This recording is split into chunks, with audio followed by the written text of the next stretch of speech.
አት ገጽ ወቅሉንቴ በትምህርተ መስቀል በስመ አብ ወወልድ ወመንፈስ ቅዱስ አሐዱ አምላክ። በስመ አብ ወወልድ ወመንፈስ ቅዱስ አሐዱ አምላክ። በስመ አብ ወወልድ ወመንፈስ ቅዱስ አሐዱ አምላክ። በቅድስት ሥላሴ ዘአምን ማኅፀነ ክህደት ሰይጣን በቅድመ ዛቲ እምቅድስት ቤተ ክርስቲያን እንጽሕት ስመ ማርያም ጽዮን ለዓለመ ዓለም ነአኩተከ እግዚኦ ንሴብሐከ ንባርከከ እግዚኦ ነተአምነከ ነስእለከ እግዚኦ ናስተበኩዐከ ንገኒለከ እግዚኦ ንጥቀንለ ስመከ ቅዱስ ንሰግድ ለከ ወዘለከ ይሰግድ ኩሉ ወርቅ ወለከ ይትቀነ ኩሉ ልሳን አንተ ውእቱ አምላከ አማልክት ወእግዚአብሔር ወንጉሠ ነገሥት አምላከ አንተ ለኩሉ ዘሥጋ ወለኩሉ ዘነፍስ ነፄውዐከ በከመ መሐረነ ቅዱስ ወልድከ እንዘ ይብላ እንተ ሙሰሶ ጸልዩ ከመ ዝበሉ። ቅዱስ ቅዱስ ቅዱስ ተብለህ የምትመሰገን የሠራዊት ጌታ የዓለም ንጉሥ ኢየሱስ ክርስቶስ ሆይ ለዚህ ሰዓት ለዚች ደቂቃ ስላደረስከን እናመሰግንሃለን። ሰዓተ ሌሊቱን ባርከህ ቀድሰህ ሰላም ያሳደርከን አምላክ ሆይ መዓልቱን ባርከህ ቀድሰህ ሰላም እንድታውለን በቸርነትህ በምሕረትህ በይቅር ባይነትህ ይቅር እንድትለን ሀገራችንን፣ ሃይማኖታችንን፣ አንድነታችንን ከጥፋት ከመለየት እንድትጠብቅልን እኛንም ልጆችህን ከመከራ ከስቃይ ከስደት ከረሃብ ከጦርነት ከወረርሽኝ በሽታ ከድንገተኛ ሞት ከቀሳፊ ሰይጣን አምላካችን ጠብቀን። በትዳር ያሉ ትዳራቸውን ልጆቻቸውን መልካም የሚሰሩትን ስራቸውን ባርክ። ትዳር ለሌላቸው ንጹሕ ትዳር፣ ልጅ ለሌላቸው ልጅ፣ ስራ ለሌላቸው ተመስገን የሚሉበትን ስራ እድላቸው ስጣቸው። በጸሎት አስቡን አትርሱን ብለው የተማጸኑትን ያሳሰቡትን በምሕረትህ በቸርነትህ ሁላችንንም አስበን እንደ ይቅር ባይነትህ እንደ አባትነትህ ይቅር በለን ማረን፣ ራራልን፣ ለቃልህም ተገዢ አድርገን። አጽራሪ ቤተ ክርስቲያንን፣ አጽራሪ ተዋሕዶን፣ አጽራሪ ገዳማትን፣ አጽራሪ አባቶችን፣ አጽራሪ ሊቃውንትን፣ አጽራሪ መምህራንን፣ አጽራሪ ምዕመናንን አስታግስልን። ከቅድስት ቤተ ክርስቲያን የራቁ ከሃይማኖት የወጡ መልሳቸው፣ ሰብስባቸው፣ ለቃልህም ተገዢ አድርጋቸው። የአባቶቻችን የእናቶቻችን ጸሎት፣ የመስቀሉ በረከት፣ የእመቤታችን ምልጃዋ፣ የቅዱሳን መላእክት ተራዳኢነት፣ ያንተ ቸርነት እንዳይርቀን ያንተ ቅዱስ ፈቃድ ይሁን። የሚፈታተንን የሚጻረረን የዲያብሎስ ሰራዊት ከእግራችን በታች ጣልልን። በስጋችን ውስጥ ደዌ እየሆነ እየተቀመጠ በተለያየ በሽታ የሚያሰቃየውን እንደ ሰም አቅልጠ አጥፋልን፣ አንሳልን። አባታችን አሜን። አቡነ ዘበሰማያት ይትቀደስ ስምከ ትምጻእ መንግሥትከ ወይኩን ፈቃድከ በከመ በሰማይ ከማሁ በምድር ሲሳየነ ዘለለዕለትነ ሀበነ ዮም ወኅድግ ለነ አበሳነ ወጌጋየነ ከመ ንሕነኒ ንኅድግ ለዘአበሰ ወኢታብአነ ገጸ መንሱት አላ ድኅነነ ወባልሐነ እምኩሉ እኩይ እስመ ዚአከ ይእቲ መንግሥት ኃይል ወስብሐት ለዓለመ ዓለም። በሰላመ ቅዱስ ገብርኤል መልአክ ወእግዝእትየ ማርያም ሰላም ለኪ ድንግል በኅሊናኪ ወድንግል በሥጋኪ እምእግዚአብሔር ጸወ ሰላም ለኪ ወርኩሳን ሲማነስ ወፍሬ ከርሥኪ ተፈሥሒ ፍሥሕት ኦ ምልዕተ ጸጋ እግዚአብሔር ንጌታ አለ ጸልይ ምሕረታ በፍቅር ወልይ ኢየሱስ ክርስቶስ ከመ ይስረይ ለነ ኃጣውኢነ ከመ ይሕፀን እግዚአብሔር አብይ ኦ ሊቀ ኢየሱስ ክርስቶስ ስረይ ኃጢአቴ ወኃጢአተ ኩሉ ሕዝብከ ማይሰራ ኃጢአት እግዚአብሔር ይፍታ። እግዚአብሔር ይባርከን፣ አሜን ይደረግልን። በስመ አብ ወወልድ ወመንፈስ ቅዱስ አሐዱ አምላክ አሜን። በስመ አብ ወወልድ ወመንፈስ ቅዱስ አሐዱ አምላክ አሜን። በስመ አብ ወወልድ ወመንፈስ ቅዱስ አሐዱ አምላክ። ዘላለም ሥላሴ ቅዱስ የሆነው አምላክ እግዚአብሔር ስለማይነገር ስጦታው ክብርና ምስጋና አምልኮና ውዳሴ ለእሱ ይሁን። አምላክ ወላዲተ አምላክ ቅድስት ንጽሕት ድንግል ማርያም ስሟ ከፀሐይ መውጫ እስከ መጥለቂያው የተመሰገነ ይሁን። የዓለም ንጉሥ ኢየሱስ ክርስቶስ የተሰቀለበት መስቀሉ ፍቅሩን የገለጸበት ሥጋውን የቆረሰበት ደሙን ያፈሰሰበት መስቀሉ ክብርና ምስጋና እሱ ይሁን። ቅዱሳን መላእክት፣ ቅዱሳን ነቢያት፣ ቅዱሳን ሐዋርያት፣ ቅዱሳን ሰማዕታት፣ ቅዱሳን ጻድቃን፣ ቅዱሳን አበው ስማቸው ለዘላለም የተመሰገነ ይሁን አሜን። ክርስቶስ ተንሥአ እሙታን በዐቢይ ኃይል ሥልጣነ አሰሮ ለሰይጣን አግዓዞ ለአዳም ሰላም ይእዜሰ ኮነ ፍስሐ ወሰላም። የተወደዳችሁ የተከበራችሁ የክርስቶስ ቤተሰቦች፣ የማምላክ የቅድስት የንጽሕት የድንግል ማርያም የሥራት ያለ ቃል ኪዳን ልጆች፣ የቅዱሳን ወዳጆች፣ የመስቀሉ አማኞች፣ ክቡራን አዛውንት አባቶቻችን፣ ክቡራን አዛውንት እናቶቻችን፣ ወንድሞቻችን፣ እህቶቻችን ሕፃናትንም ጨምሮ በሰበሰበን በወደደን በፍቅርን በኢየሱስ ክርስቶስ ፍጹም ሰላም እንደምን አደራችሁ? እንደምን ዋላችሁ? እንደምን አመሻችሁ? በየሰዓት አቆጣጠራችሁ አሜን። ልዑል አምላክ ቅዱስ ጌታ እግዚአብሔር ይመስገን። እንኳን ለደጋግ አባቶቻችን ወርሃዊና ዓመታዊ መታሰቢያቸው እንኳን አደረሰን አደረሳቸው። ለቅዱስ ወልደ ነጎድጓድ ቅዱስ ዮሐንስ፣ ለአቡነ መልከጼዴቅ፣ ለአቡነ ሙሴ፣ ለአብርሃ ወአጽብሃ እንግዲህ ለደጋግ አባቶቻችን እግዚአብሔርን አስደስተው ላለፉት እግዚአብሔርን በእምነት አስደስተው ለተጓዙት አባቶቻችን ወርሃዊና ዓመታዊ መታሰቢያቸው እንኳን አደረሰን አደረሳችሁ። አሜን። እንኳን አብሮ አደረሰን። እንግዲህ ገድሉን አነባለሁ። እናንተ ደግሞ ያው ታዳምጣላችሁ ማለት ነው። ማድመጥና መስማት አንድ አይደለምና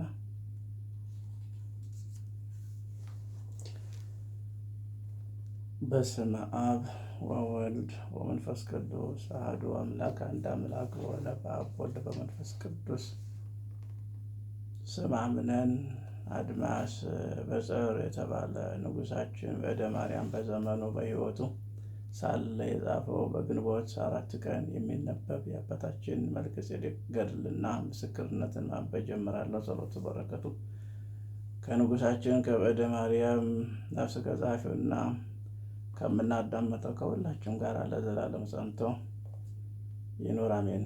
በዚህ ጻድቅ ስም በቤተ ክርስቲያኑ የተሰበሰቡ እኛም እግዚአብሔር ይባርከን፣ እርሱም በማመን ያጽናን፣ እድሜያችንን ያርዝምልን፣ ጠላታችን ድል የምናደርግበት ገንዘብ የድል ኃይል ያቀዳጀን፣ የሀገራችን የኢትዮጵያ ዳር ድንበሯን ይጠብቅልን። እርሷም ዘውትር እግዚአብሔርን ታመሰግነዋለች። የገዳማችን ደብረ መድኃኒትም ይጠብቅልን፣ ገዳማቻችንንም ይጠብቅልን። የሚቃወማትን ያጥፋው፣ ቤቱን ያፈርሰው። የሀገራችን ክብሯን የሚነቅፍ ሁሉ ርጉማን ይሁን ለዘላለሙ አሜን። የአባታችን መልከጼዴቅ ገድል ንጉሳችን በእደ ማርያም ስለ ብዙ ደግነቱ ስለ ንጉሱ ስለ ስነ ምግባሩ ብዙ ያመሰግነዋል። በምድር ላይ የመንግስቱን ዙፋን ዕድሜ ያረዝም ዘንድ አሁንም ስላረፈ አባታችን መልከጼዴቅ ነፍሱን ጌታችን ወደ ወሰደው ወደ ርስቱ ያስገባው ወደ ርስቱ ያስገባው እንዲህም ላለው የሀገር ቅጽር ጠባቂ ንጉሥ ክብር ይገባዋል ለዘላለሙ አሜን። አባቶቻችን ወንድሞቻችን ሆይ አባታችን መልከጼዴቅ በጎጃም ሀገር ውስጥም ኤናን በተባለች ቦታ የካቲት 16 ቀን እንዴት እንደተወለደ እነሆ ነግራቸዋለሁ። የቅዱስ አባት በተወለደ ጊዜ በአባቱ በእናቱ ቤት ታላቅ ደስታ ሆነ። እግዚአብሔር ለብዙዎች አባቱ አድርጎ መርጦታል።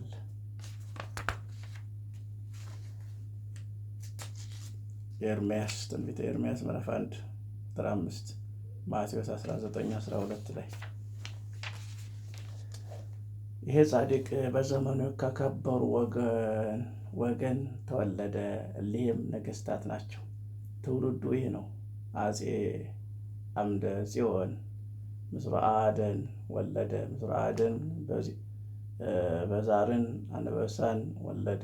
በዛርአ አንበሳም ፍሬ ጽዮንን ወለደ። ፍሬም መልከጼዴቅን ወለደ።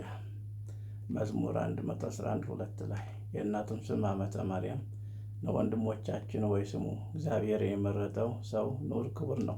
መጽሐፉም ከእናታቸው ማኅፀን የተመረጡ አሉ፣ ስማቸው በመንግሥተ ሰማያት የተጻፈላቸው አሉ እንደተባለ ይህም ልጅ ከእናቱ ማኅፀን ጀምሮ የተመረጠ ነው። በጥበቡ አደገ። ኤርምያስ 1:5፣ ማቴዎስ 19:11-13 ለትምህርቱ ሲደርስ አባቱ እናቱም የዳዊት መዝሙር ይማር ዘንድ ለመምህር ሰጡት።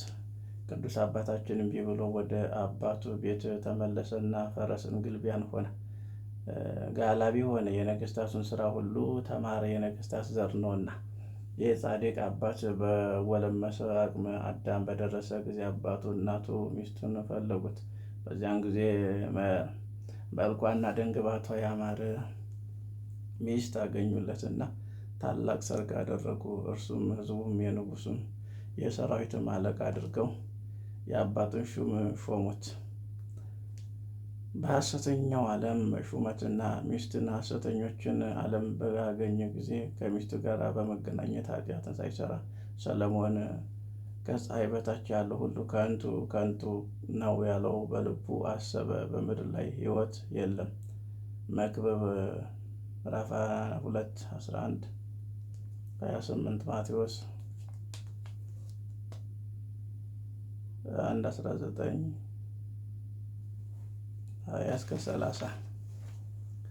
ይህን ከተናገረ በኋላ በአባቱ ቤት ወጥቶ ተሰደደ፣ መነነ። እግዚአብሔር ወደ ሕይወት መንገድ ይመራው ዘንድ መልአኩን ላከለት። የእግዚአብሔር መልአክ እየመራው ሄደ። ዘፍጥረት 12:1-15 መዝሙር 90:11 33 7 ቅጽሮ ወደሚባል ሀገር ደረሰ። በዚያም ጊዜ በር ጠባቂዎች አስቆሙት። አባታችን መልከጼዴቅ ከሁለት የወር ካባ ልብስ ጋር አስቀምጦለት አሻገሩት። ተመለስ አሉት። ይህን ካሉት በኋላ አንዱ የበር ጠባቂ ሁለተኛ እስከተመለሰ ድረስ ንጉሥ ጠብቀዋለሁ ይህንን ተናግሮ ይህንን የበር ጠባቂ እንዲረዱት ይጠራቸው ዘንድ ወደ ጓደኞቹ ሄደ። ያን ጊዜም የሚመራው መልአክ መልከጼዴቅን ወደ ወርቅህን ይዘህ ሂድ አለ። አባታችን የወርቅ ልብሶችን ይዞ ሄደ። ያን ጊዜ እግዚአብሔር መልአክ አባታችን እንዳይዙት እሊያም የበር ጠባቂዎችን እንደ ድንጋይ ያፈዘዙ እንደ በድን የደነገዙ አደረጋቸው። መናገርም ተሳናቸው።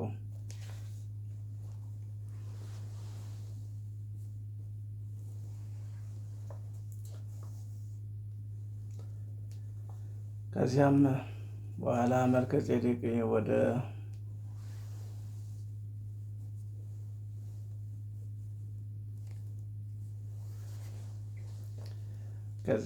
አባታችን መልከጼዴቅ ወደ ዳሞ ሀገር የዮርዳኖስ ቦሳ ወደሆነችው ወደ ምዕራብ ተራራ መጣ።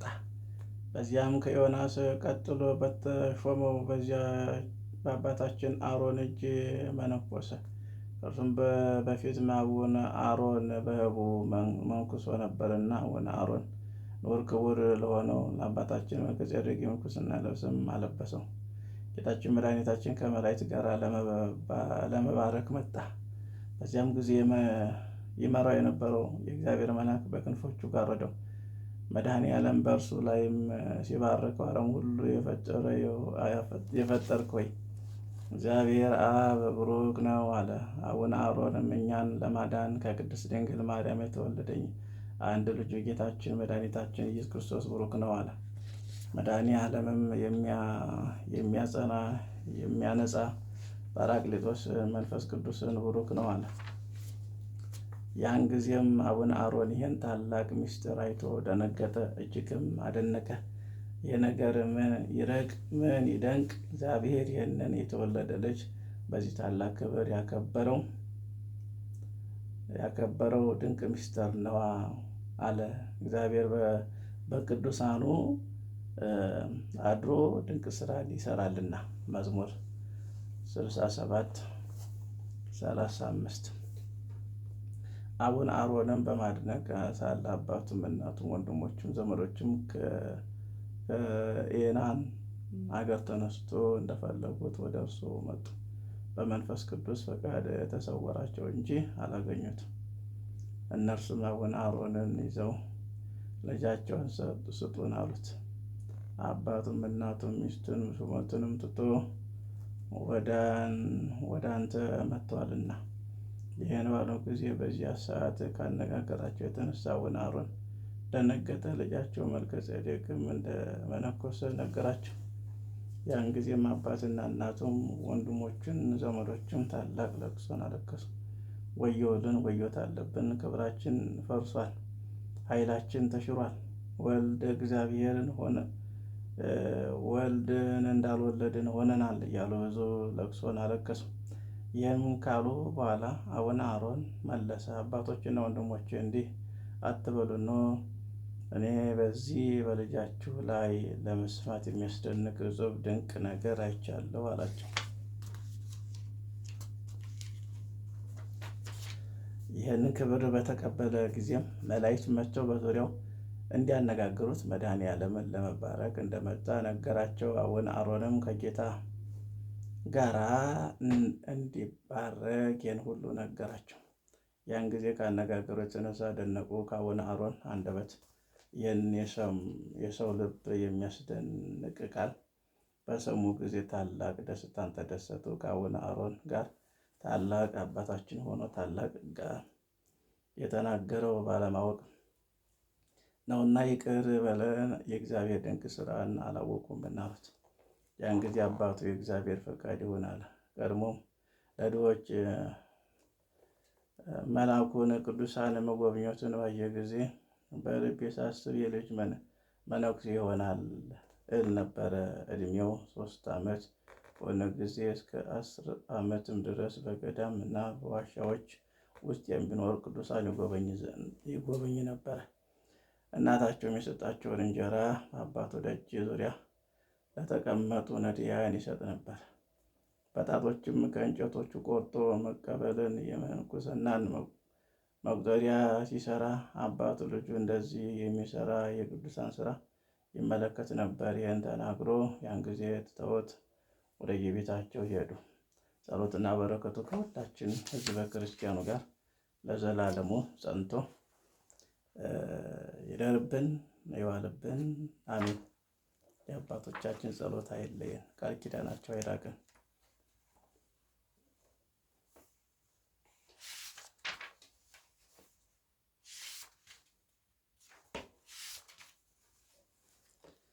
ጸሎትን ታምሩ ለአቡነ መልከጼዴቅ ዘገብረ ካበ በእደ ሲዋ ጸሎቱ ወበረከቱ ያሉ ስለ ኩልነ ህዝበ ክርስቲያን ለሀገሪችን ኢትዮጵያ ለዓለም ዓለም ጸሎቱ በረከቱ ከሁላችን ህዝበ ክርስቲያን ጋር ይኖርና አባታችን መልከጼዴቅ ሁለተኛ በእደ ሲዋ ያደረገው ታምሬ ነው። በአባታችን መልከጼዴቅ በዓት አጠገብ የሚኖር እግዚአብሔርን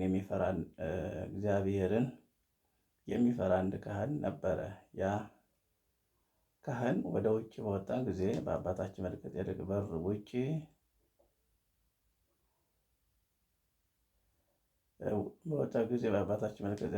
ውጭም እንደ ክምር ሆኖ ታላቅ ዘንዶ አየ።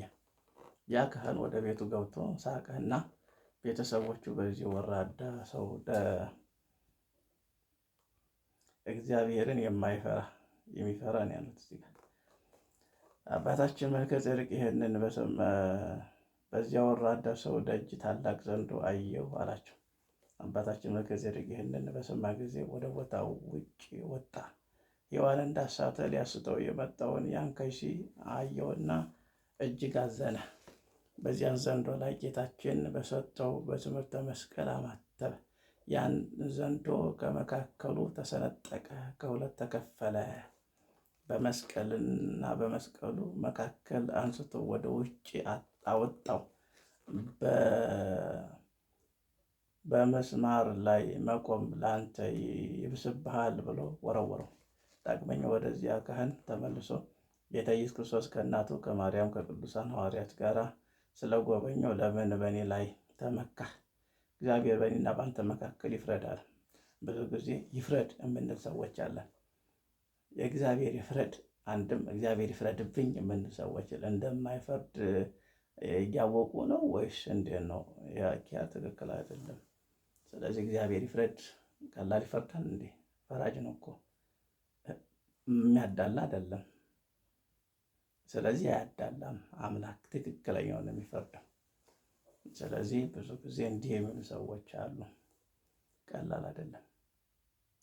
ይህንን ካለው በኋላ አባታችን መልከጼዴቅ ጸለየ፣ እንዲህ አለ። አቤቱ ይህንን ያህል አውሬ በቦታዬ አይቶ ስላልነገረኝ አቤቱ ተመልከትና ፍረድ፣ ፍርድህም ነፍሱን አትኮንን፣ ሥጋውን ግን በደዌው ቅጣው። አቤቱ አንተ የሠራኸውን የገለጥከውን ታውቃለህ። አቤቱ እርሱ ግን በመቀየሜ ይህንን በእኔ ላይ አደረገ አለ። ያን ጊዜ የቁስል ሕመም ያንን ሰው ያዘው፣ እጅም እግሩን ተቆራረጠ። ከቁስል ጽናቱ የተነሳ በስምንተኛው ቀን ሞተ። ነፍስ መላእክተ ጽልመት ወደ ሲኦል ለቅሶ ጥርስ ማፋጨት ወዳለበት እንደወሰዱት አባታችን መልከ ጼዴቅም ባወቀ ወደ እግዚአብሔር ስለ እርሱ ለመነለት። እግዚአብሔር ልመናውን ተቀብሎ እንዲህ አለው፣ ወዳጅ ሆይ ምሬልሃለሁ፣ እርሱን ወስደህ ወደ ርስት አስገባዋል። ያን ጊዜ አባታችን መልከ ጼዴቅ ሳይሞት እግዚአብሔር ወዳሳየው ብሔራዊነት ወደ ሆነችው ሀገር አስገባው። አባታችን መልከ ጼዴቅም ስለ ቸርነቱ ብዛት ታላቅ ደስታ ተደሰተ። ለምሕረቱ ባለቤት ምስጋና ይገባል። ፍጻሜ ለሌለው መንግሥቱ ክብር ምስጋና ይገባል። ጸሎቱ በረከቱ ከሁላችን ጋር ይሁን ለዘላለሙ አሜን። የአባታችን የአቡነ መልከ ጼዴቅ ጸሎት ቃል ኪዳን ልጃቸው አይለየን አሜን። እንግዲህ እንዲህ ነው፣ ቅዱሳን ለእግዚአብሔር ቅርብ ናቸው። ጸሎታቸው ልመናቸውን ወዲያው ይሰማል፣ ወዲያው ይፈጽምላቸዋል። እኛ ስለምን አይሰማንም ካልን ያው የእምነት ጉድለት ስላለብን ነው። እንድናምን እግዚአብሔር ይርዳን። ያው እናምናለን እንላለን፣ ብዙን ጊዜ ሁሉም ያው ከሊቅ እስከ ደቂቅ እናምናለን የማይል የለም። ግን እምነቱ ሲገለጥ ነው፣ ተግባራዊ ሲያደርገው ነው፣ በአፍ ሳይሆን። ስለዚህ በመናገር ሳይሆን በመተግበር ነው። አባቶቻችን ስለተገበሩት ነው። ስለዚህ የአባቶቻችን አምላክ እግዚአብሔር ይማረን አሜን።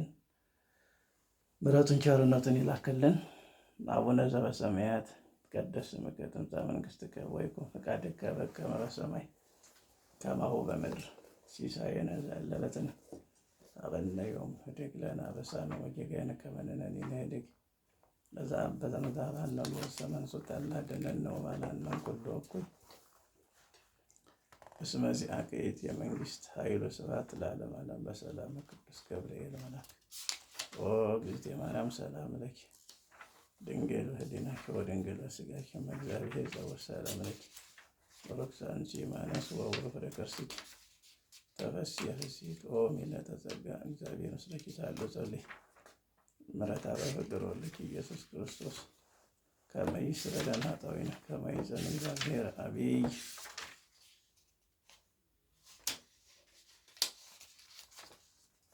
አንድ አምላክ በሚሆን በአብ በወልድ በመንፈስ ቅዱስ ስም ግንቦት 4 ቀን የሚነበብ የተወደደ የጻድቁ አቡነ ሙሴ ገድል እናገራለሁ።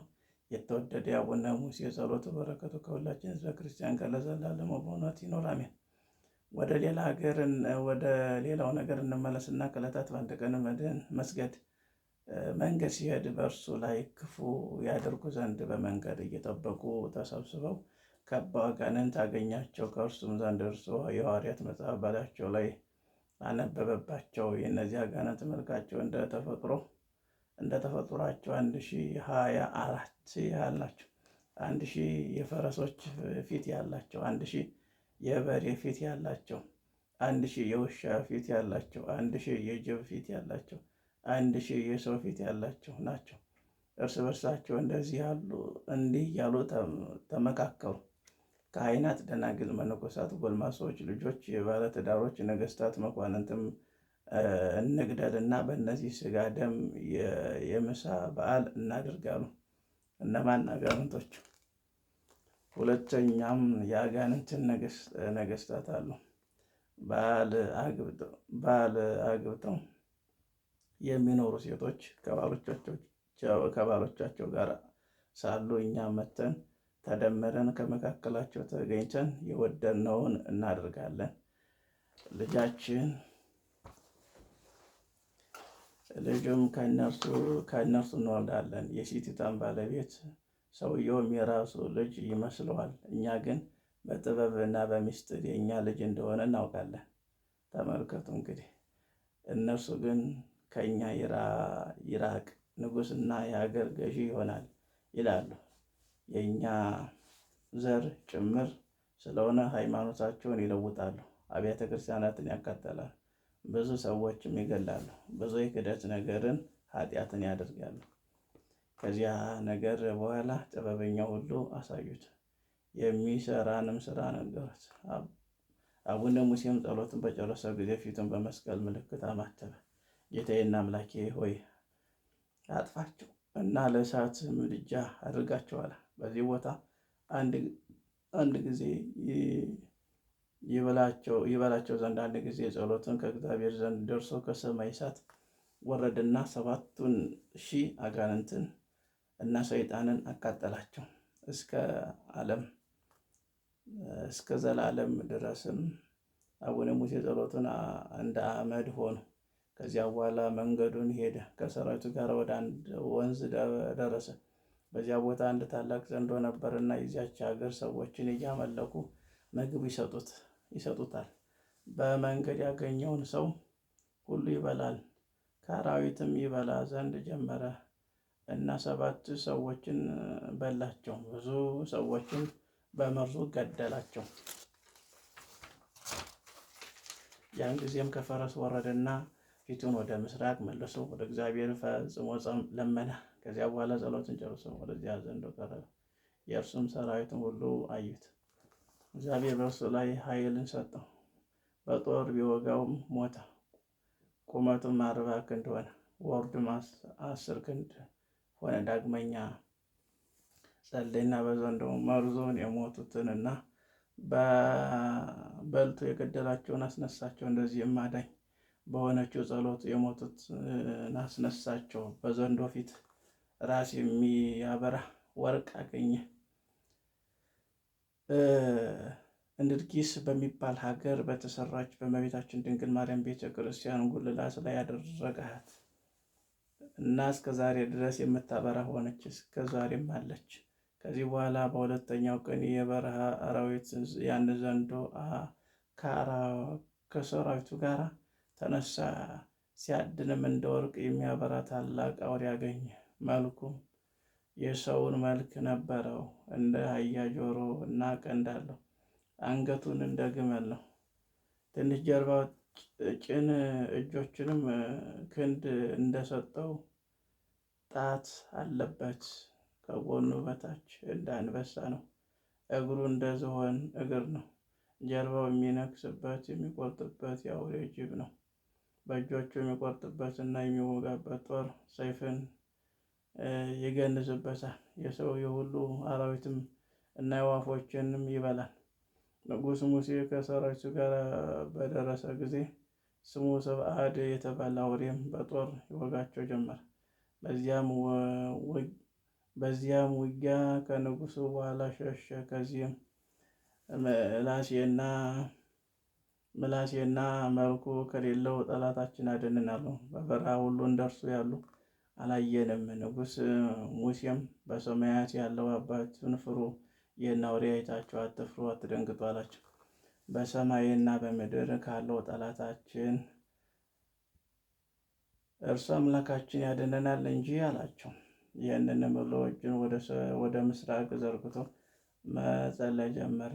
ወደ እግዚአብሔር ፈጽሞ ጸለየ። ጸሎቱን በጨረሰ ጊዜ በሁለቱ ነገር ከፍ ካለ ጌታችን ዘንድ የተላከ ግሩማን መላእክት ወደ እርሱ መጡና ይህን የረከሰ አውሬ በዚህ ወር ውጋው አሉት። ንጉሥም መልሶ ከሴት የተወለደ የእግዚአብሔር ፍጥረት ነውና እኔን ነፍስ አልገልም አላቸው። አባቶች አራዊትም በሚያጠፋው ስራይ የወለዱት ናቸው። መልኩም እንደ ሰው እንደ አራዊትም ሆነ። በእኛ ላይ ክፉ ነገር እንደማያደርግ መልአኩን እንደ ሰው እና እንደ አራዊት ሆነ። በእኛ ላይም ክፉ ነገር እንዳያደርግ እናንተ እንደወደዳችሁ በእርሱ ላይ አድርጉ እንጂ።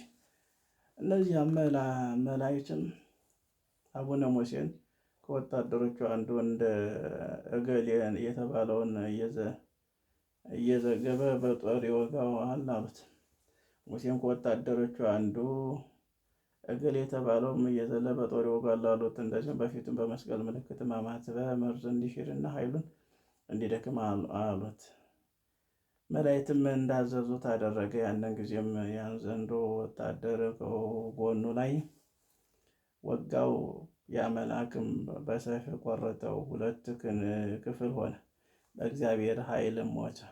አስደናቂ በሆነ በአቡነ ሙሴ ጸሎት ፈጽሞ ወደቀ።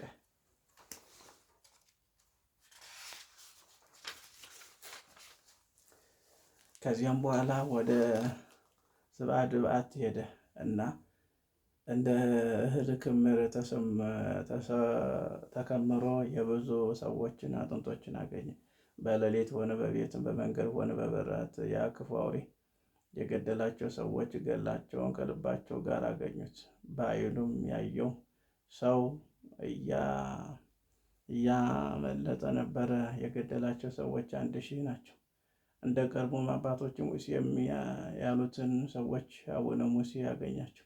ከዚህ በኋላም በአውሬው ዋሻ የበላቸውን ሰዎች አጥንታቸውን ተሰብስቦ አቡነ ሙሴ ባገኛቸው ጊዜ ወደ እግዚአብሔር አምርሮ አለቀሰ። የሞቱን ሰዎች በጸሎቱ ኃይል አስነሳቸው። በዚያ ዕለትም ከሞት የተነሱት ሰዎች ቁጥራቸው 4000 ነው። እነርሱም ወገን የተጠመዱ ያልተጠመቁ አሉ። ከእነርሱም ወገን በባህር በየብስ የሚሄዱ ካህናትም ዲያቆናት አሉ። የአገር ገዢዎችም አሽከሮችም አሉ። ወንዶችና ሴቶችም አገልጋዮችም አሉ። ሌሎችም ነጋዴዎች አሉ። አቡነ ሙሴ ጠየቃቸውና ከሃዲዎች ሰዎች አስተውለው አውቀው ለየጠየቃቸው ለአቡነ ሙሴ ለጻድቃን የተዘጋጀውን የዘላለም መንግስት ደስታን፣ ለኃጢአተኞች የተዘጋጀው የፍርድ ኩነኔ ሁሉ ነገሩት። ከዚያ በኋላ አቡነ ሙሴም በአምላክ ስልጣን አዘዘ እና በዚያን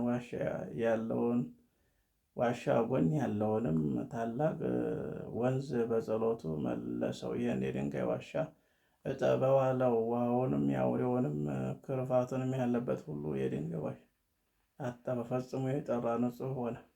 በውስጡም አዳራሽ እንዲሰሩ አዘዘ። ያም አዳራሽ ፈጽሞ ሰፊና ረጅም ነበረ። ቁመቱም በክንድ 30 ነው። ርዝመቱ 258 ነው። በአዳራሽ ውስጥም በየክፍሉ መቅደስን ሰራ። 29 መንበርን አስቀምጦ በጸለየላቸው። ውስጡም በየክፍሉ መቅደስን ሰራ። 29 መንበር አስቀመጡለት። በላያቸው ላይም ታቦታትን በእግዚአብሔር ስም፣ በእመቤታችን ስም፣ በነቢያት ስም፣ በሐዋርያት ስም፣ በጻድቃን ስም፣ በሰማዕታት ስም፣ በሁሉም ቅዱሳን ገዳማት፣ ደናግል፣ መነኮሳት ስም አስቀመጠ። ከዚያ በኋላ አቡነ ሙሴ የመቅደሶችን ስራ በ6 ወር ጨረሰ። ሊቃነ ጳጳሳት እና ኤጲስቆጶሳት፣ ቀሳውስት እና ዲያቆናት መጥተው እነዚህን ታቦታች መቅደሶችን አክብረው ሥጋ ደሙንም ተቀበሉ። በአንዱ መቅደስ የተወደደ አቡነ ሙሴ ካህን ሆኖ አገለገለ። በአንድ ወገን በመንግስት ንጉሥ ሆኖ መቅደስን ሰራ። በአንድ ወገን ካህን ሆኖ አገለገለ። የቀደሰውም ሆነ ቀኑ ጥር 21 ቀን ነው። የሜሮን የቅዳሴውን ስርዓትም ከጨረሰ በኋላ የመሰናበቻ ጸሎት አድርገው ከቤተ መቅደስ ወጡ። ያችንም ቦታ የሞት መነሻ አሏት። የአንዱ ቦታ ግማሽ በየቀኑ ያለውን ቅዱሳን ገዳማትን አሉት። በግር ያሉትም የአቡነ ሙሴ መልካቸው እና ቦታ ጻድቃን ቦታ አሉት። ቅዳሴውን ሲያበቃን ጊዜ እግዚአብሔር ስሙን ለሚጠራ መታሰቢያውን ለሚያደርግ ሰው ኃጢአቱን እንደሚያስተሰርይለት ቃል ኪዳን ሰጠው። በዚህ ቦታ የተሰወሩት ሙታን የሚጎበኝ እነዚህም ቤተ መቅደስ የሚሳለም ሰው እባብ እንደማይነክሰውና አራዊት፣ አንበሶችም፣ ነብሮችም የተለያዩ ጠላቶች ድል እንደሚነሳው ነፍሱን ፈጽሞ የማያልቅ ደስታ ወዳለበት ገነት እንደምትገባ ቃል ኪዳን ገባለች። ከዚያ በኋላ ጌታችን ወደ ሰማይ አረገ። ከኪዳን እና ከቅዳሴ በኋላ ይህን ሁሉ ቃል ኪዳን ስርዓት ተቀብሎ ብዙ ላሞችና በሬዎችም አረዱ። የታረዱትም ላሞችም በሬዎችም ቁጥራቸው 4000 ነው። የታረዱት በጎችም ፍየሎችም ዶሮችም ቁጥር የላቸውም። ነበረ። በዚያም ቀን ታላቅ በዓል አከበሩ። እየበሉና እየጠጡ በደስታ ዋሉ። በቤተ ክርስቲያን ውስጥም በጸሎት አደሩ። በነጋውም ከሞት ያስነሳቸው ሰዎች ካህናትም እና ዲያቆናትም አድርጎ ሾማቸው።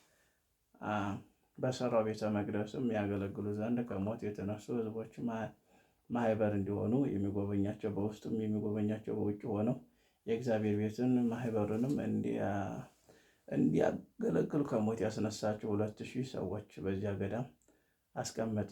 እስከሚሞቱ ቀን ድረስም በማዕረጋቸው ስርዓት ሰራላቸው። ከዚያም ነገር በኋላ ቅዳሴ ቀድሶ የክርስቶስ ሥጋ ደሙን ተቀብለው እርስ በርሳቸው ተከራከሩ። እስከ 7 ቀን በዓል አደረጉ። ከዚያም ነገር በኋላ የተሰበሰበው ጳጳስ ሁሉም ወደ ሀገራቸው ሄዱ።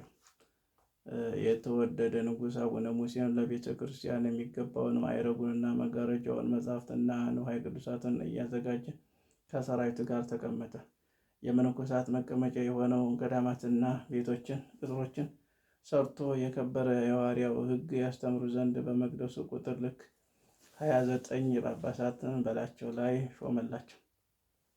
የልባቸውን ጽናት እንዳይፈርስ እንደ እነርሱ አጽንቶ በዚያች ቦታ 1 ዓመት ከኖረ በኋላ ከዚያ 1 ቀን ያህል የሚያስጎበኝ መንገድ ከገዳሙ በስተቀኝ አልፎ ሄደ።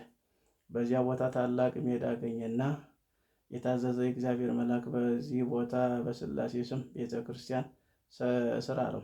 ከዚያም ቦታ በድንኳን ውስጥም በአብርሃም ቤት ዘንድ ሥላሴ እንደተስተናገዱ እና በሰማ ጊዜ በከበረ ዕንቁ እና በወርቅ መቅደስን መስራት ጀመረ። በ7 ዓመት የቤተ መቅደሱን ሕንፃ ሰራ ጨረሰ። ከዚያም በኋላ ምስጋና በክብር የሥላሴን ታቦት አስገባ። ያችን ቤተ ክርስቲያን መስከረም 7 ቀን አከበራት። ከዚያ በኋላ የቴማስን ባህር ተሻግሮ ሄደ። የነጭ እብነበረድም ዋሻ ቤተ ክርስቲያን ይሰራ ጀመረ።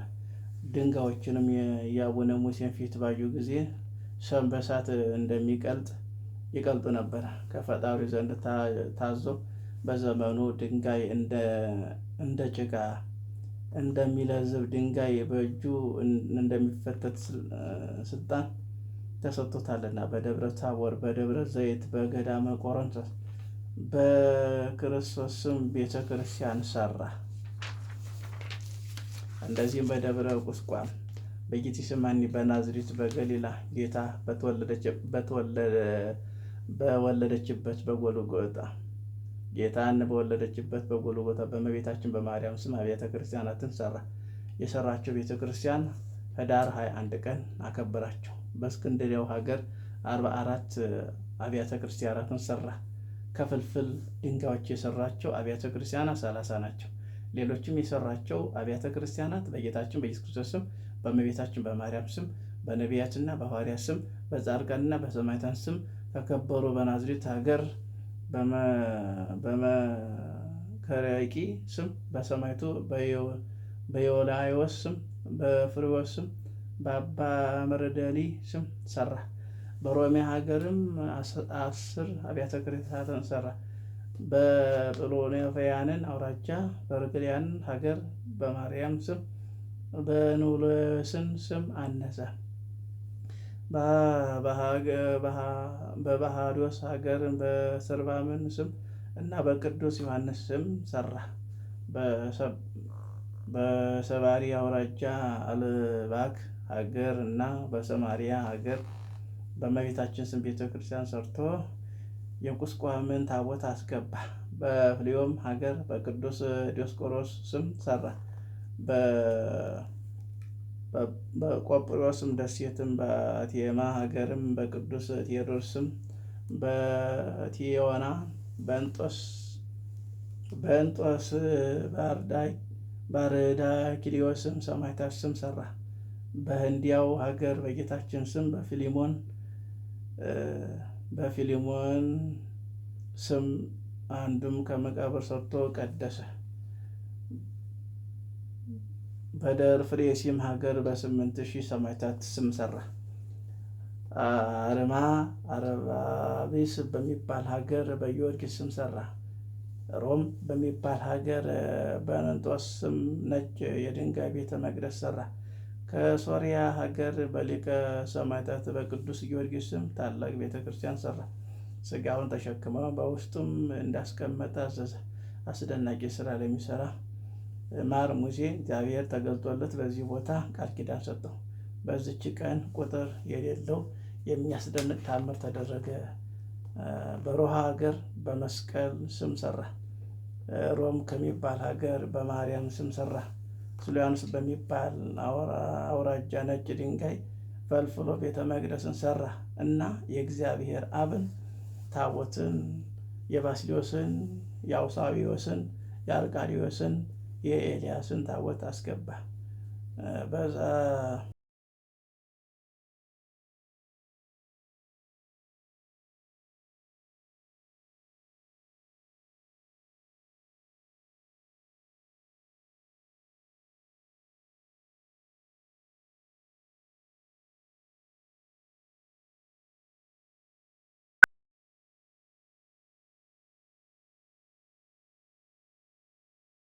ንጉሥ ዳዊት በሶስት አባቶች አብርሃም በያዕቆብ በይስሐቅ ስም ሰራ። ከላያቸው ላይ ግብፅም በበኔዛ ሀገርም በአባ ሲኖዳ በቅድስት ሳራ ስም ቤተ ክርስቲያን ሰራ። አጋዝ ቆላውን በታላቅ ሀገር በአራቱም መናፍስት ስም ሰራ። በሮሄም አዳራሽ በእመቤታችን ስም ማርያምም ስም ሰራ። በትያጦር ሀገር አጠገብ በሴድሮስ ስም ሰራ። በደቂያስን ሀገር ቤተ መቅደስን ሰርቶ የደናግልን ታቦት አስገባ። በዕብራይስጥም ሀገር ላይ በአርሳቦስን ስም ቤተ ክርስቲያን ተከለ። በእንጦስም ሀገር በዲዮናስን ስም ሰራ። ከርሜን ከጠርሴስ ሀገር በቄሳርያና በፍልስጤም ሀገር በስላሴና በእመቤታችን ስም ሰራ።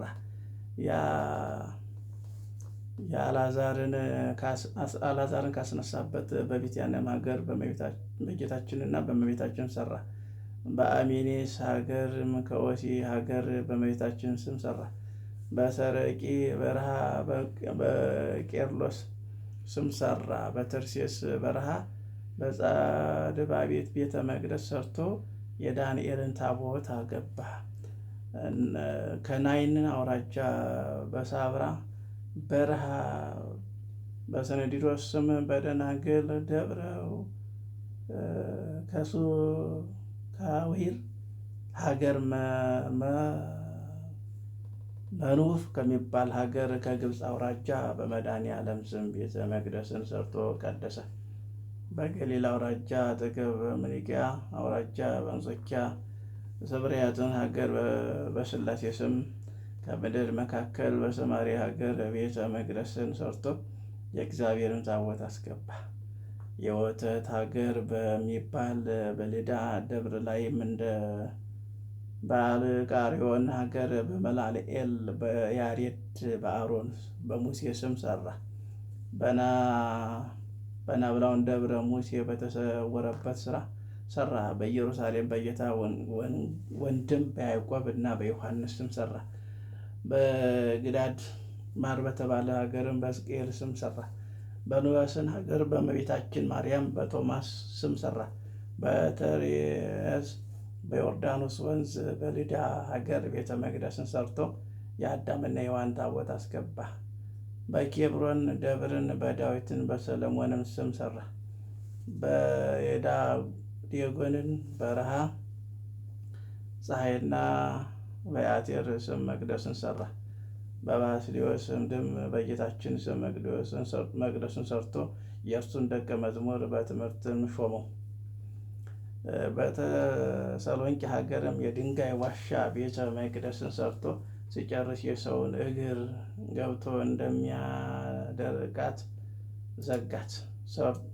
ሰርቶ የዘጋው የድንጋይ ፍልፍል ቤተ መቅደሶች በኋላ ዘመን ይከፈታሉ እንጂ እንደተዘጉ አይቀሩም። መቅደሱ በግብፅ ሀገር የተሰራች አብያተ ክርስቲያናት 49 ናቸው። የተከፈቱት 170 ናቸው። ከፍልስጤም ሀገር እና ከብዙ ሀገር የተሰወሩ ቤተ መቅደስ አይቶ ወጣ፣ ወደ ምድርም አይቶ ተመለሰ። ይሄ እግዚአብሔር ወዳጅ አስደናቂ መሐር አቡነ ሙሴ መቅደሱን ይሰራ ጀመረ። በቆጵድያን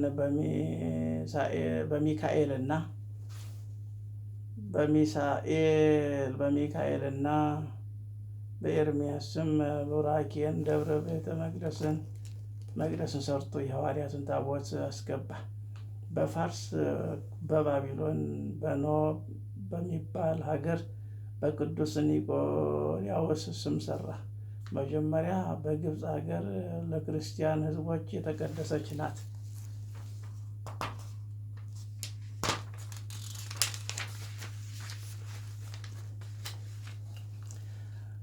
በኒቅያ ሀገር የከበረች ቤተ ክርስቲያን ሰራ። በእስክንድሪያው ከተማ ውጪ በምስራቅ በዮሐንስ መጥምቅ ስም ሰራ። በአርማንያ አውራጃ በያዕቆብ ስም ሰርቶ የአባበሶይ ታቦት ጨምሮ አስገባ። በጤርሴስም ሀገር በጴጥሮስና በጳውሎስም ሰራ። በአርማንያ ሀገር በሐዋርያው ናትናኤልም ስም ሰራ። በኤንድራ በሀገር ሁለተኛ በአልባዳር በቅዱስ በሚኖዳ ስም ሰራ። በባልጌያ በረሃ በእመቤታችን ስም ሰራ። በአቴና ሀገር በሰማዕታት ስም ሰራ። ይህም የከበረ አባ ሙሴ በእጁ ይህን ሁሉ ቤተ ክርስቲያን ሰራ። በግብፅ ሀገርም በማርቆስ ወንጌላዊ ስም ሰራ። ከአብሬስ አውራጃ በግብፅ ደቡብ በይስሐቅ ስም ሰራ። ከእስክንድሪያው በብሩነክ ደብር በእመቤታችን ስምና በማርቆስ ስም ሰራ። በአስቄጥስ ገዳም ከነጭ ድንጋይ ፈልፍሎ 7 ቤተ መቅደስን ሰራ። በቆጵድቅያ በፍልስጤም ሀገር በሰማዕታት በቅዱስ ጊዮርጊስ ስም ሰራ። በካራን ዋሻ በሰማዕቱ ሮቅ ስም ሰራ። በአንፌ በስኑዳ በአንጾኪያ ሀገር በሲና ተራራ ዳስ በተባለ በረሃ በኒቆያ ሀገር በግልግልያ በነነዌ ደብር በፊቅጦር ሰማዕት ስም ሰራ።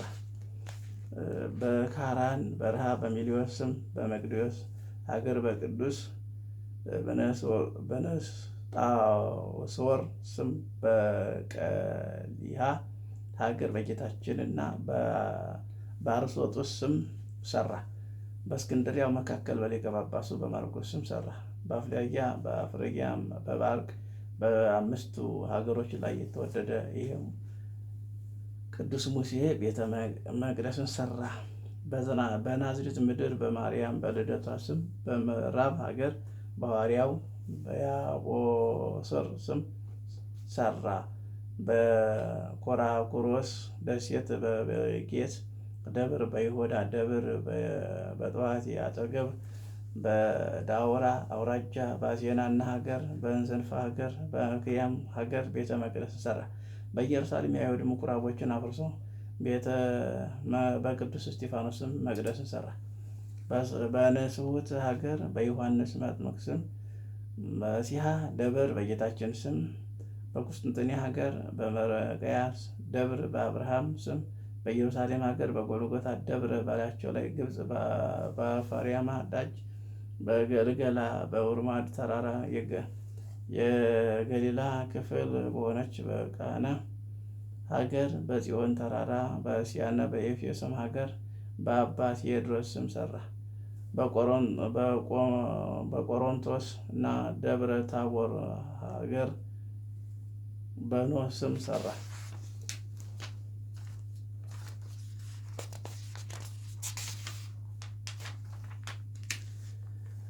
በአርሞን ደሴት ውቅያኖስ ሀገር በብስጣጦር ሀገር ቤተ መቅደስን ሰርቶ የኢየሱስን ታቦት አስገባ።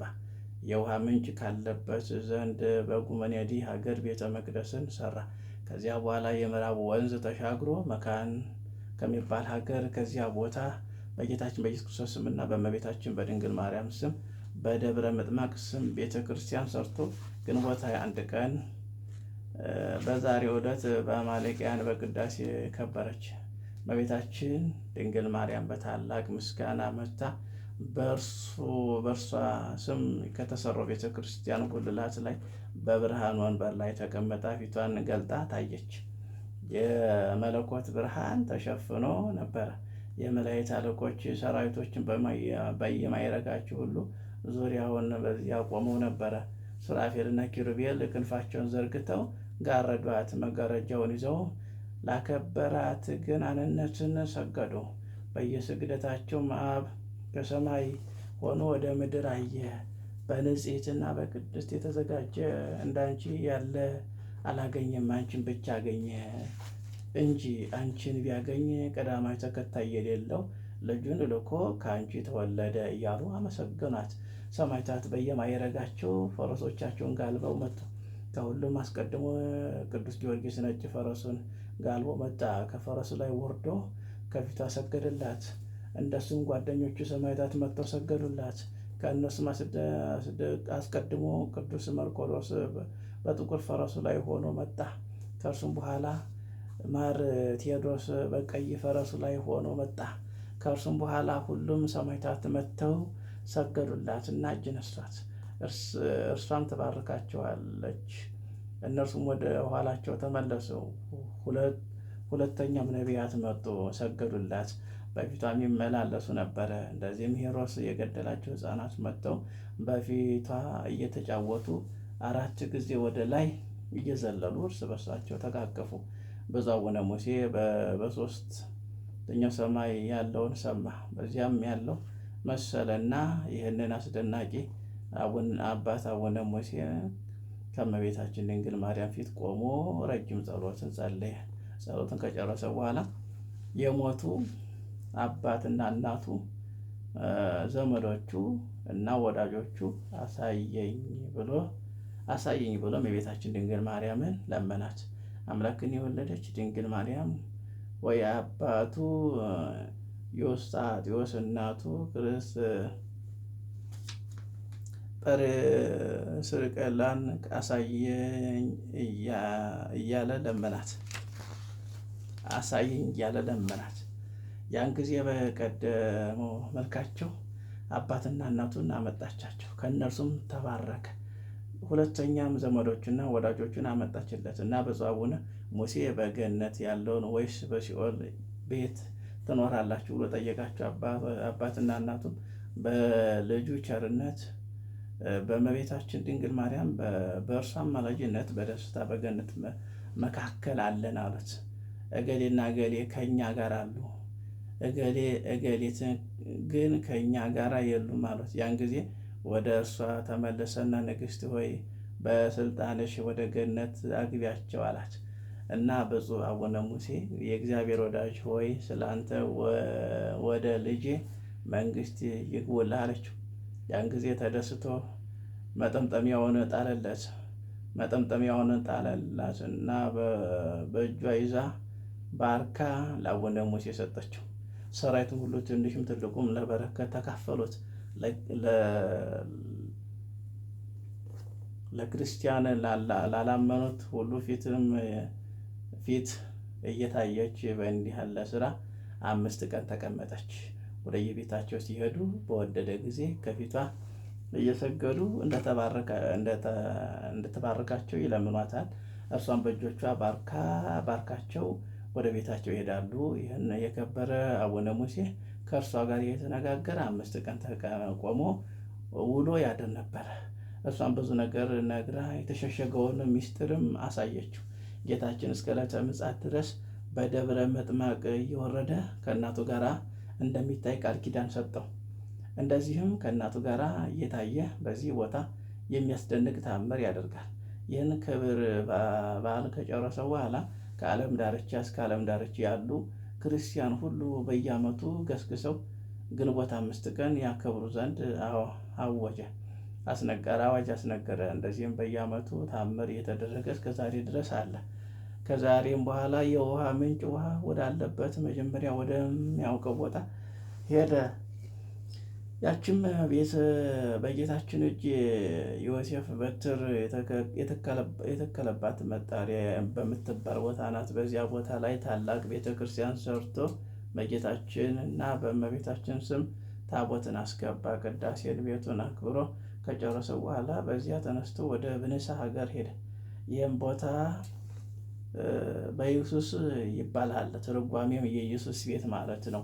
ለሕሙማን የሚፈውስ ጸበል ጌታችን ኢየሱስም ባፈለቀው ቦታ ከዚያ ቦታ ላይ ብፁዕ አቡነ ሙሴ ቤተ መቅደስን ሰራ። በጸሎት ዕጣንን ጊዜም ውሃ ምንጭም ከምንጭም ውሃው ላይ ይወጣል። የከበረ የወንጌል ንባብ ሲነበብ ውሃው በምንጩ ላይ ፈሰሰ። ያን ጊዜ አቡነ ሙሴ እና ሕዝቡ ለበረከት ከጠጡ በኋላ ውሃው እንደቀኑ ወደ ቦታው ተመለሰ። ውሃው መልቶ ከውሃው በላይ ጎድሎ ከምንጩ በታች የሚያደርስበትን በክንፍ ረድኤት በክንድ 20 ክንድ በሆነ ዓመት በግብፅ ሀገር ላይ ታላቅ ጥጋብ ይሆናል።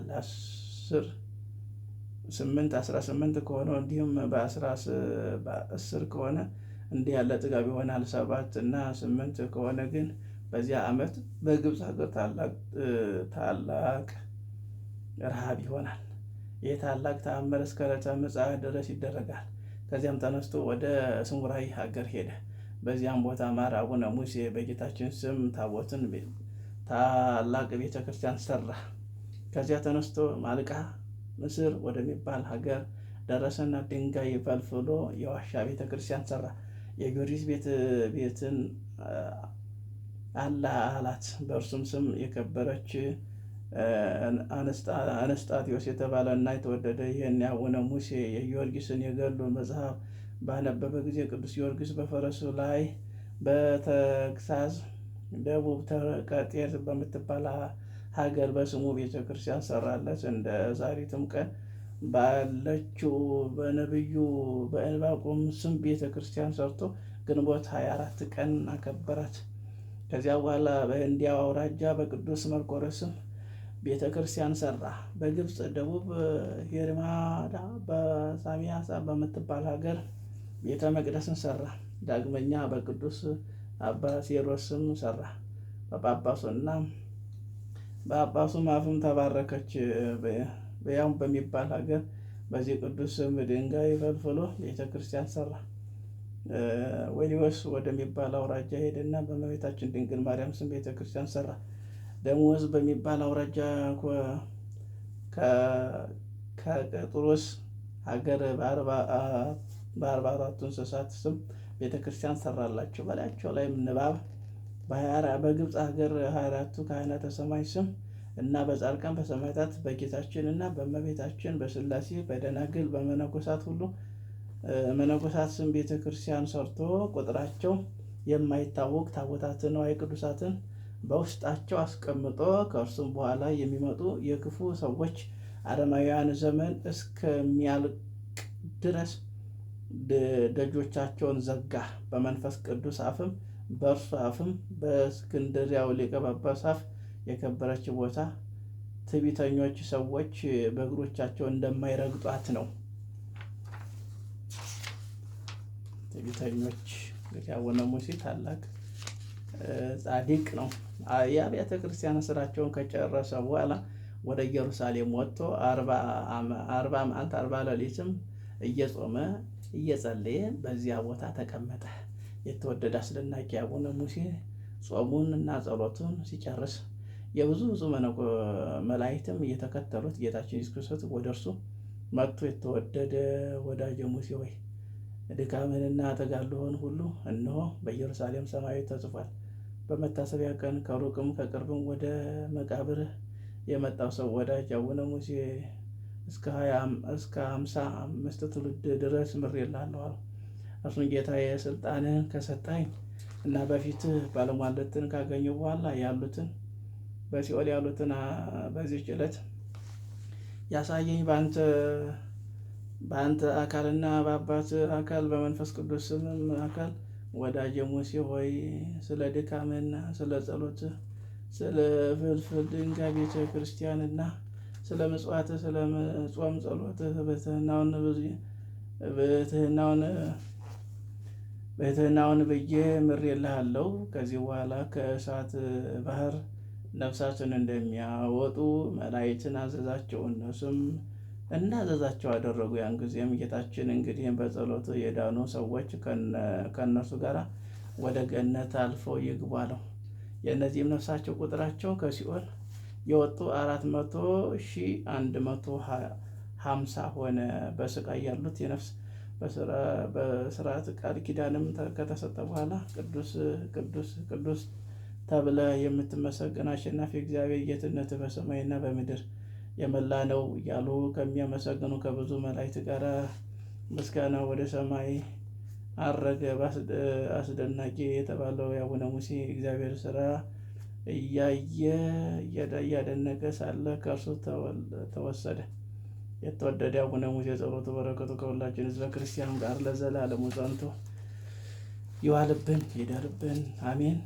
እንግዲህ አባታችን የአቡነ ሙሴ ጸሎት ቃል ኪዳን አይለየን፣ አሜን። አቡነ ዘበሰማያት ይትቀደስ ስምከ ትምጻእ መንግሥትከ ወይኩን ፈቃድከ በከመ በሰማይ ከማሁ በምድር ሲሳየነ ዘለለዕለትነ ሀበነ ዮም ኅድግ ለነ አበሳነ ወጌጋየነ ከመ ንሕነኒ ንኅድግ ለዘአበሰነ ኢታምነ ብዘተነሱ ካላድነነ ወባልሐነ እምኩሉ እኩይ እስመ ዚአከ ይእቲ መንግሥት ኃይሉ ስብሐት ለዓለመ ዓለም። በሰላመ ቅዱስ ገብርኤል መልአክ ኦ እግዝእትየ ማርያም ሰላም ለኪ ድንግል በህሊናኪ ወድንግል በሥጋኪ እመ እግዚአብሔር ጸወት ሰላም ለኪ ቡሩክት አንቲ እማነስ ወቡሩክ ፍሬ ከርሥኪ ተፈሥሒ ፍሥሕት ወሚልዕተ ጸጋ እግዚአብሔር ምስለኪ ፈአሐዱ ወጸልይ ምሕረተ በፍቅር ወልድኪ ኢየሱስ ክርስቶስ ከመ ይስረይ ለነ ኃጣውኢነ ከመ ይጼን እግዚአብሔር አብይ። አንድ አምላክ በሚሆን በአብ በወልድ በመንፈስ ቅዱስም ግንቦት 4 በዚህች ቀን ለአባቶቻችን ሊቃነ ጳጳሳት 29ኛ የሆነ የእስክንድርያው ሊቀ ጳጳስ አባ ዮሐንስ አረፈ። እርሱም ከእስክንድርያ ሀገር ነው። ከታናሽነቱ በአስቄጥስ ገዳም በአባ መቃርስ ገዳም መንኩሶ በተጋድሎ ኖረ። ከእርሱም አስቀድሞ የነበረ አባት አትናቴዎስም ባረፈ ጊዜ አዋቂዎችና ኤጲስቆጶሳት ሁሉ መረጡት። ሕዝቡ ሁሉ መረጡት፣ ወስደው በግድ ሾሙት። ተሾሙሃል አሉት። እርሱም ግን አልፈለገም። የክርስቶስ መንጋ እንዳይተው ሌላ ተሾሞ በክርስቶስ መንጋዎች ላይ ጥፋት እንዳያመጣ ብዙ ልመናዎችን ለመኑት። አዋቂዎችም የኤጲስቆጶስ መምህራን ሁሉ አጽንተው ሲለምኑት ባየ ጊዜ ፈራ። ይሄ በክብር ባለቤት በጌታችን ኢየሱስ ክርስቶስ ፈቃድ ይሁን ብሎ አሰበ። ከዚያም በኋላ ሊቀ ጳጳሱ ሹመትን በወንጌላዊ ማርቆስን ወንበር ላይ ተቀምጦ ሳለ መንጋዎችን ጥበቃ አሰበ። ደግሞም ስለ ትምህርቱ መጽሐፍትን ሁሉ ማንበብን በቀናች ሃይማኖትን የሚያጸናቸው ሆነ። ምሁራን ካህናትም ኤጲስቆጶሳትን አድርጎ ሾማቸው። በዚያ ወራትም ስሙ ዘይን የሚባል እግዚአብሔር የሚፈራ ደግ ንጉሥ ነበረ። ይህ ቅዱስ ስለረዳው ስልጣኑ በሀገሮቹ ላይ ተዳረሰ። የቀናች ሃይማኖትንም በግብፅ ሀገር ሁሉ ላይ ተዘጋጀች። በዚህ ወራት ስንዴና ወይን ዘይትም የተመሉ ብዙ እንቅቦች ለአብያተ ክርስቲያናት፣ ለገዳማት ለፍላጎታቸው ንጉሥም ዘይኑ ላከ።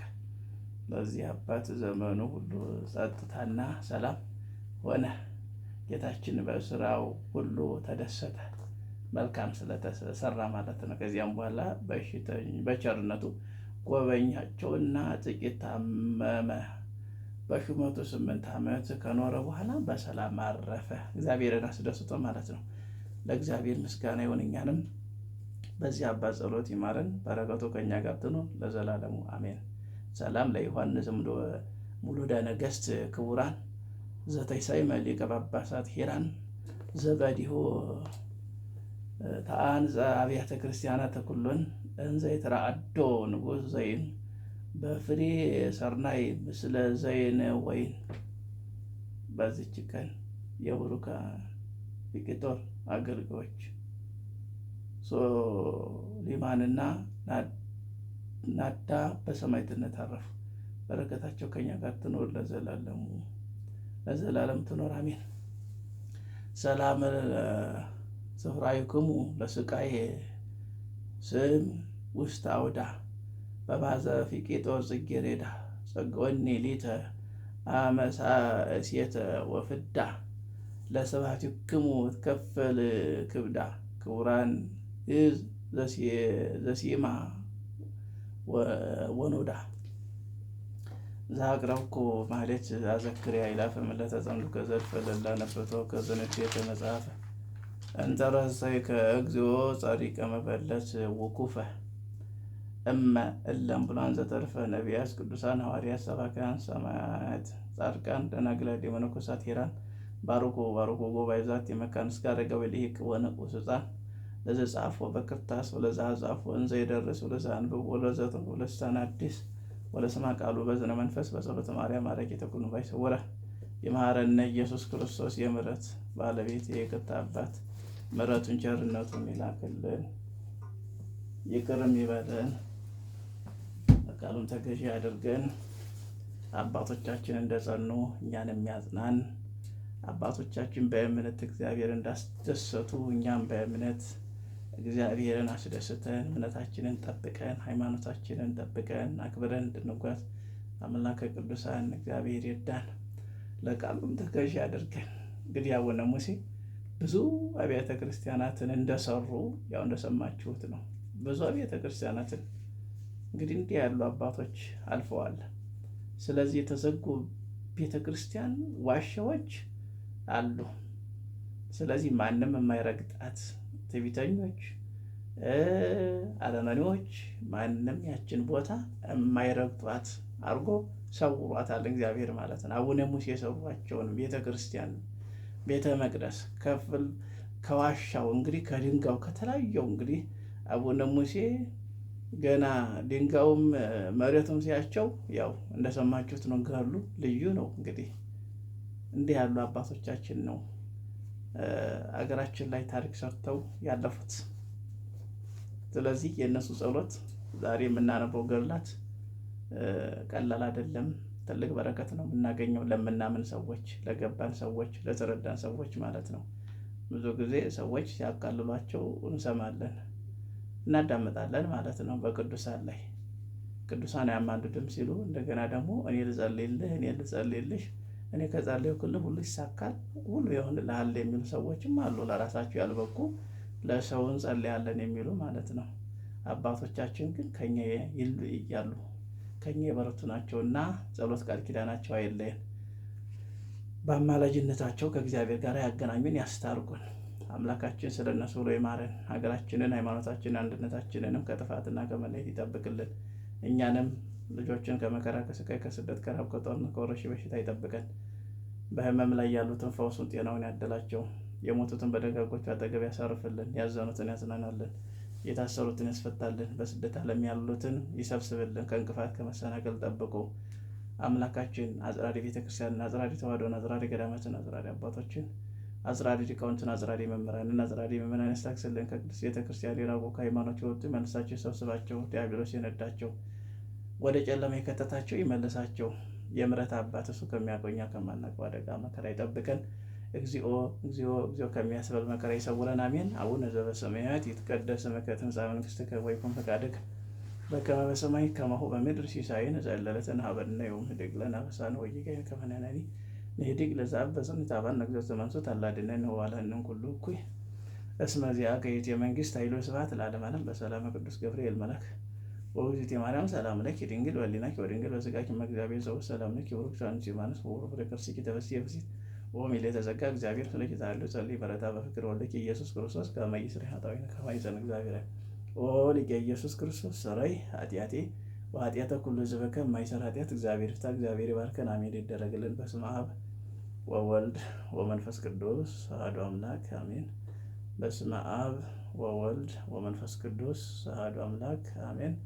በስመ አብ ወወልድ ወመንፈስ ቅዱስ አሐዱ አምላክ። እግዚአብሔር ይባርክላችሁ። ያቀረባችሁ ዕፀ በጸዲቅ ዝክረ አብ ዝክረ ወልድ ዝክረ መንፈስ ቅዱስ አድርጎ ይባርክላችሁ። ውሃውንም ባርኮ መድኃኒት ያድርግላችሁ።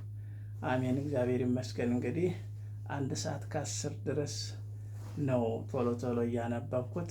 ጽፈቶቹ ደግሞ ድቅቅ አድርገው ነው የጻፉት። ጎላ ጎላ እንኳን ቢል ያው መልካም ነው። ብዙ ጊዜ ይገደፋሉ። አንዳንድ ጊዜ ደግሞ ይሰርዙታል፣ ይደልዙታል። ይሄ የማሽን ጉዳይ ነው። ያው ማሽንም ያው ሰው አይደለ አዘጋጅቶ እንዲሰራ ያደረገው። ስለዚህ ያው አባቶቻችን የብራናው መጽሐፍ በትክክሉ ተጽፎ ሳይገድፍ እያንዳንዱን ያስቀመጡት። ግን ትክክለኛው ያው ያለበት ቦታ መልካም ቦታ ነው ያለው። ስለዚህ አሁን ያው ለገንዘብ ለሳንቲም ስለሚሉ ያንን በቃ ይሰርዙታል፣ ይደልዙታል። ብዙ ጊዜ ያው ሰዎች በዚያ መንገድ የሚስቱ ሰዎች አሉ። ነገር ግን ያው ከማሳተብ የተነሳ ነው። አንዳንድ ጊዜ ይዘለላል፣ ያንዱን ወደ አንዱ ያደርጉታል። እንደዚህ የሚደረግ ነገር አለና በረከቱን ለማድመጥ የተሰባሰባችሁ እግዚአብሔር በበረከት ይጎብኘን፣ ይጎብኛችሁ። እግዚአብሔር ከሁላችን ጋር ይሁን። መልካም ጊዜ። እግዚአብሔር ይጠብቀን።